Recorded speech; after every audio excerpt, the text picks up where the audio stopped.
दिन रात इंटरनेट पर पिंडलियां देखते रहते हैं, उन्हें बीवी की पिंडली भी क्या शक्ल भी अच्छी नहीं लगती उनको। बदनजरी का ये अजाब है, वबाल है कि जो अल्लाह ने घर में आपके लिए बिठाई है वो आपको अच्छी नहीं लगेगी।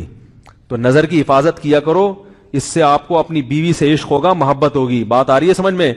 तो अब देखो कैसा रोजे की हालत है। रमजान में पाबंदी है, इस्लाम में हुक्म था जो रमजान में बीवी से हम भी तरीका का 60 रोजे लगातार रखने पड़ेंगे। कितना बड़ा जुर्म, लेकिन सहाबी से बर्दाश्त नहीं हुआ। सिर्फ जौजा के पांव पे नजर पड़ी है, तो वो कैसे बीवी से मोहब्बत करते होंगे और वो बीवी के बगैर रह सकते होंगे। और आज लोगों के फोन आते हैं, हमारी बेगम जिस मैके जाती है इतनी खुशी है, ऐसा अच्छा सा फील होता है, ऐसा अजीब सा महसूस हो रहा होता है जैसे आजाद हो गए। तो मैं कहता हूं जाहिर है अब तुम्हें मौका मिल गया कुंडी लगाने का, ठीक है ना, और ये आंख मटक्के करने का, तो खुश तो हो गए। तो ये भी एक अजाब है जो लिबरल लोग ने जिस अजाब में डाला हुआ है ना, इसमें औरत के हुकूक नहीं है। औरत के हुकूक नजर की हिफाजत में और औरत के पर्दा करने में है। जब मर्द बाहर निकलेगा सब पर्दे में होंगी तो आएगा किसके पास? बेगम के पास ही आएगा। तो इतने मुंह काला करने के रास्ते खोल दिए हैं, तो जाहिर है फिर कामयाब इज़्दिवाजी जिंदगी नहीं होती। तो नबी के पास आए, अर्ज किया या रसूल अल्लाह मैं बर्दाश्त नहीं कर पाया, तो आप मुस्कुरा दिए। तो वह नबी के पास गए, या रसूल अल्लाह ऐसे हुआ, मुझसे गलती हो गई। तो आपने फरमाया क्यों? फरमाया ऐसा हो गया था। तो आप सल्लल्लाहु अलैहि वसल्लम ने फरमाया 60 रोजे रखो लगातार। उन्होंने फरमाया एक की ताकत नहीं है, उसमें ये हो गया 60 भाई कैसे रखूंगा, नहीं है ताकत 60। आपने फरमाया ठीक है, फिर 60 गरीबों को 2 टाइम का खाना खिलाओ। फरमाया इसकी भी ताकत, बोलो भाई, नहीं। इतने में एक सहाबी लाए कोई चीज सदका करने के लिए। तो आपने फरमाया चलो असल हुक्म तो यही है कि 60 रोजे या फिर 60 गरीबों को खाना, वो नहीं तो चलो फिलहाल इनको तंबी के लिए कुछ इनके से सदका करवा लेता हूं।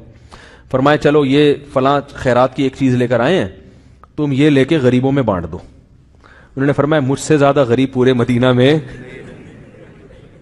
भाई कोई भी नहीं।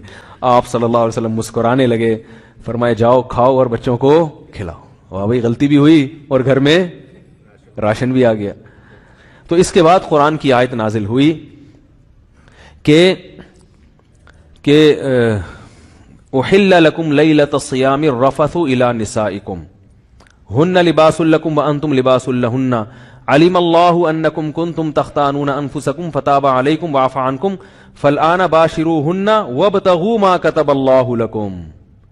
फरमाया अल्लाह को पता है कि तुम इस हुक्म पर अमल नहीं कर सकते, लिहाजा रमजान की रातों में तुम्हें अपनी बीवी के पास जाने की इजाजत है, लिहाजा उनके पास जाया करो और उस औलाद को तलाश करो जो अल्लाह ने तुम्हारे मुकद्दर में लिख दी है।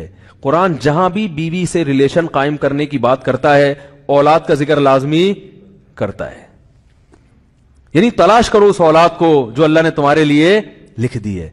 मा कतबल्लाहु लकुम, मा कतबल्लाहु अलैकुम नहीं है। अला का मतलब तुम्हारे खिलाफ, लकुम का मतलब तुम्हारे फायदे के लिए। लाम अरबी में नफा के लिए आता है, अला अरबी में जरर और नुकसान के लिए आता है। फरमाया ये नहीं कि उस औलाद को तलाश करो जो बतौर पेनल्टी के अल्लाह ने तुम्हारे मत्थे लगा दी है, जो अल्लाह ने तुम्हारे फायदे के लिए लिख दी है। इससे पता चलता है इस्लाम औलाद की कसरत पे किस कदर हरीस है। बात आ रही है और भी इस बारे में आयतें हैं कुरान मजीद की, मगर मैं अब ज्यादा तफसील में नहीं जाऊंगा। कुछ आयतें रह गई हैं, कुछ अहादीस रह गई हैं, तो वो इंशाअल्लाह फिर अगले